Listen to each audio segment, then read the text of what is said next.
way down on the right, give me a great big wave. If you hear me down on the left, give me a great big wave. All right. Hello, friends. My name is Jason Wolzanski, and I am an educator from upstate New York. Fellow New Yorkers, there we are.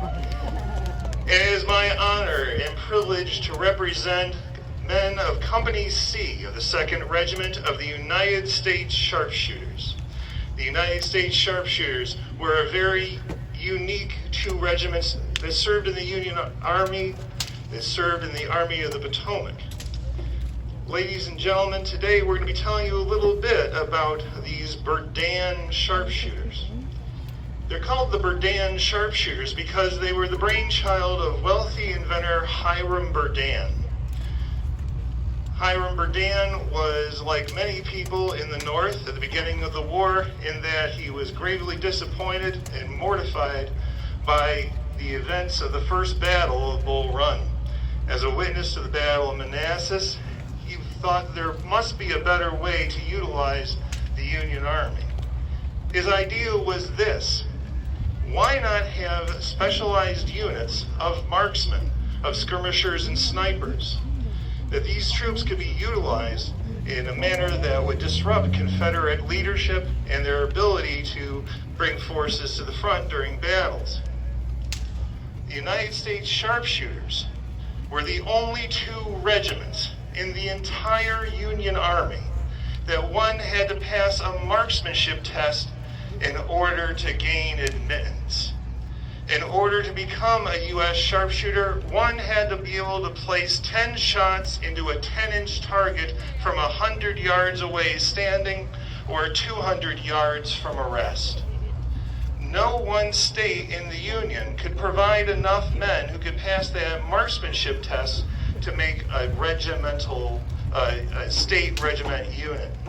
Instead, what was done is that these men who passed the marksmanship test were placed into companies from their home state, and then those companies were placed into federal service. Therefore, you had men from New York, Pennsylvania, New Hampshire, Vermont, Maine, Wisconsin, Minnesota, Michigan, all serving together in the same regiments, which was very unusual for the time. And it was very unusual to have a federal national regiment made up of volunteers. Now, as an inducement to get those who might be able to qualify to take the sharpshooter test, they were made several promises. They were promised that they would receive special equipment. They were promised that they would receive extra pay.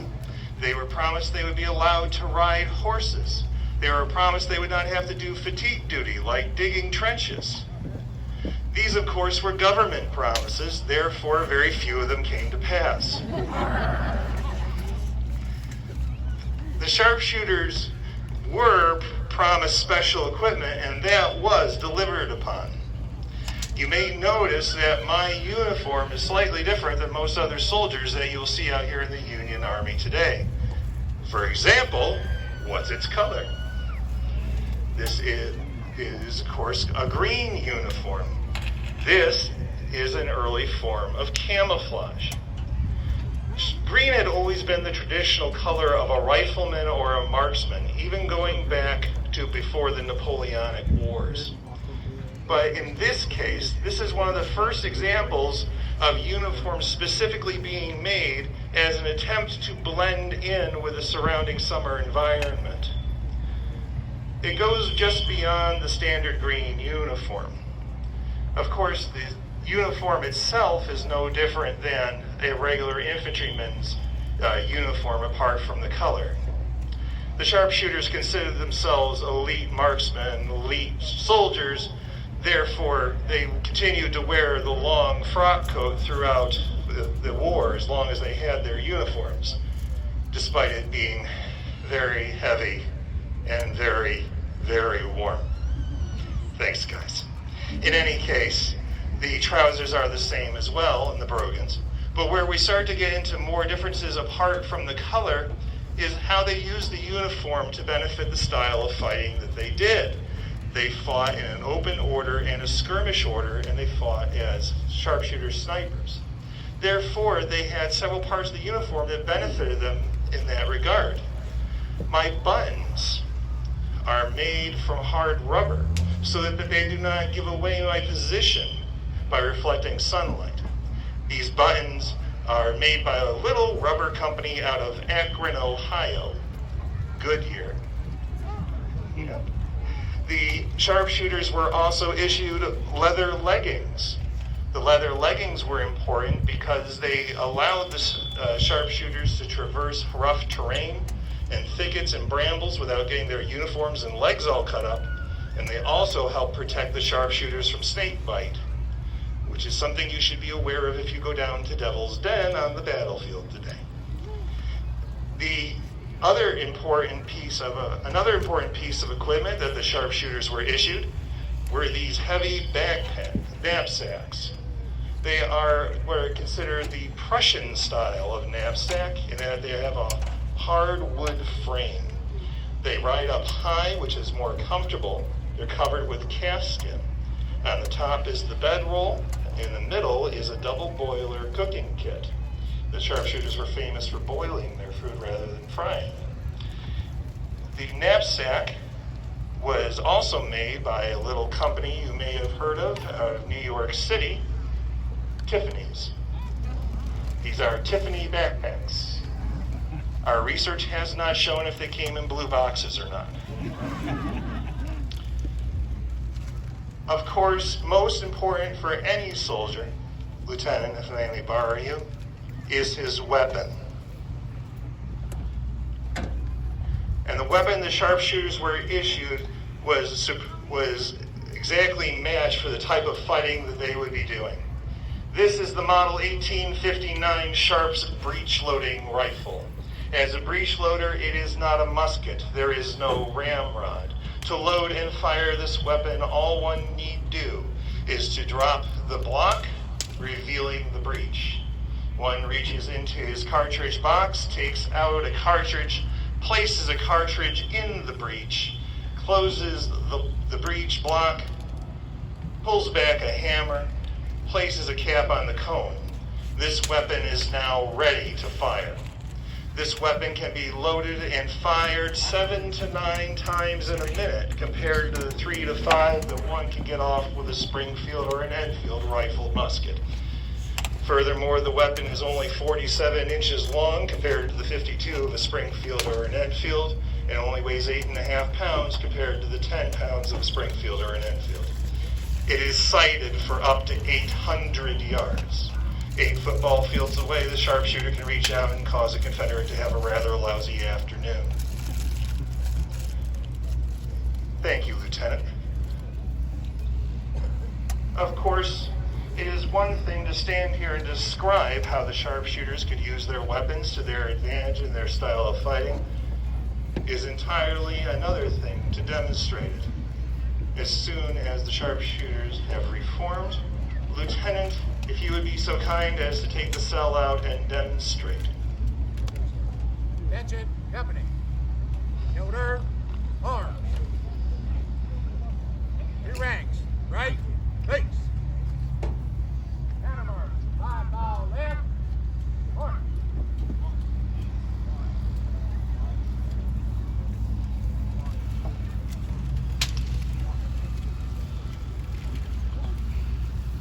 This type of fighting that the sharpshooters used was called an open order or a skirmish order. Because the sharpshooters were such excellent shots and had such a rapidly firing weapon, this style of fighting, which is unlike the way the regular infantry fought, allowed a relatively small number of sharpshooters to control a large area of open ground in front of them. Another thing you might notice about the sharpshooters is that by this time in the war, by all of Gettysburg, not all of them had the complete sharpshooter kit. As items of their uniform wore out, they would have to replace it with whatever they could get their hands on. So you see some regular Army Union blue mixed in with the sharpshooter green this afternoon. The one item of their kit they would try their best to hold on to was the green forage cap. which would always mark them even after the sharpshooter regiments had been disbanded in the late 1864 as sharpshooters. Take intervals. Halt! The sharpshooters come to a halt on the company front. They are now separating themselves out in their cell. They have a cell of 4 men. We have 1 extra here this morning because you're so special and we thought you deserved an extra. They put 5 paces between each other. Each man has a file partner. The corporal is telling them to load and to hold. As one man is loading, the other man will always have a loaded rifle on the line. In this manner, they're never caught short.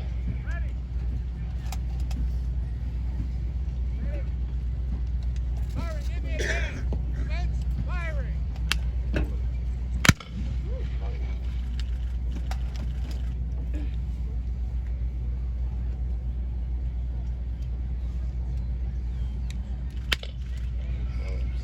In this case, they are firing in the advance, which means that one soldier has fired, the other will advance beyond him. Once again, there is always going to be a loaded rifle on the line. Move on, let's go.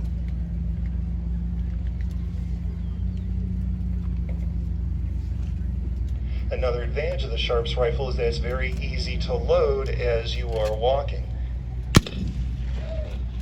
You are also able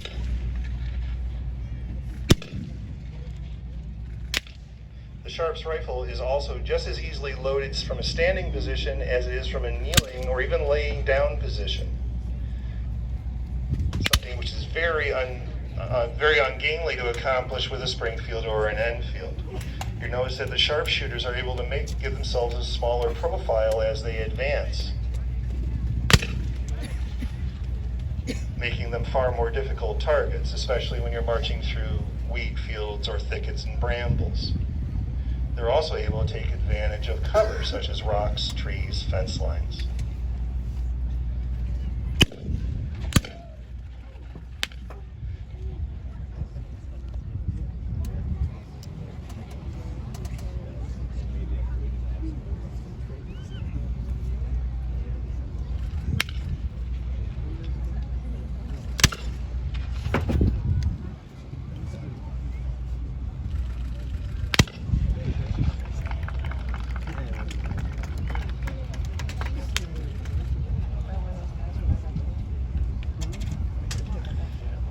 On the second day of the Battle of Gettysburg, July 2nd, 1863, 160 years ago this day, both regiments of the U.S. Sharpshooters are already in combat here at Gettysburg battlefield.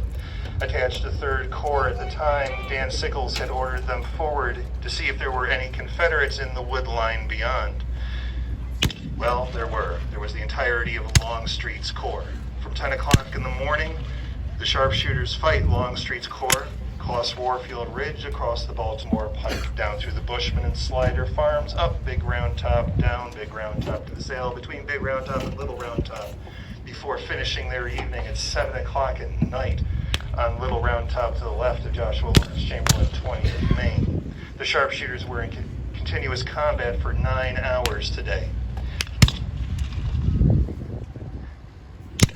As you can see, as they are behind the line, behind the stone fence, they are a very small profile, and a relatively small number of men are able to cover a large portion of land in front of them. They are now going to begin firing in the retreat. Once again, the advantage of the Sharps means that you can load and fire even as you walk. This is how they would fight the Confederates today, 160 years ago today, across the entire southern portion of the battlefield. Company C of the 2nd Regiment only had 16 soldiers left out of its original 100 when it arrived here at Gettysburg, and neither regiment had more than 200 men in total. The attrition rate among the sharpshooters was pretty horrific. As they were always in combat, members of the sharpshooters would fight at Pickett's Charge, and they would also be fighting still on July 4th when the battle was technically over.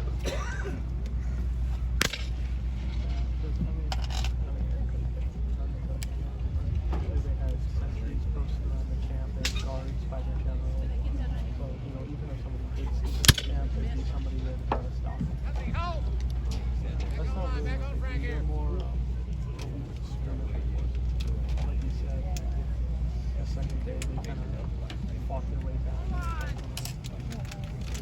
The purpose of fighting in this open order was to make the Confederate battle line have to go into a company front to fight, rather than be simply overwhelming any Union position in front of them.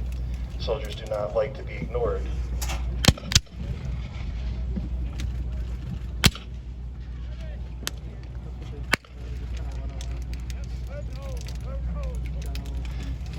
The lieutenant will have them load, and they will give the Confederates a parting volley.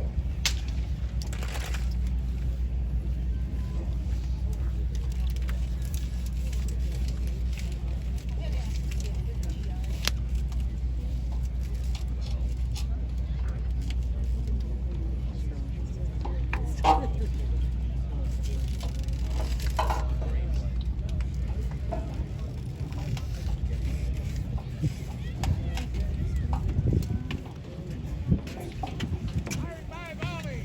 Ready. Aim. Fire. Drive.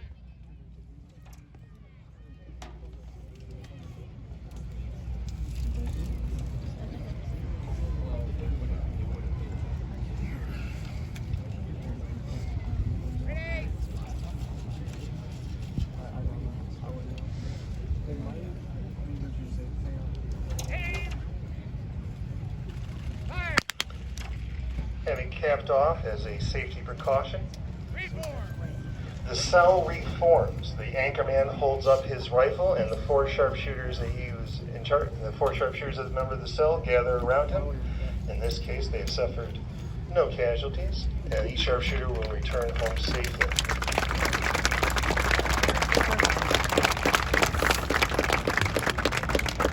Ladies and gentlemen, as the sharpshooters return up front, I would like to thank you for being here to see this demonstration today.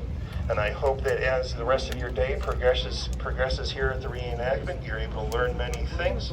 And I hope that we've shown you a little bit more about the Civil War that you may not have known previously. If you have any questions, we'll be right over here at the end. And just as the sharpshooters come up to the line, they'll give you a salute for your time, and we'll wish you a happy afternoon. I guess it's kind of feel like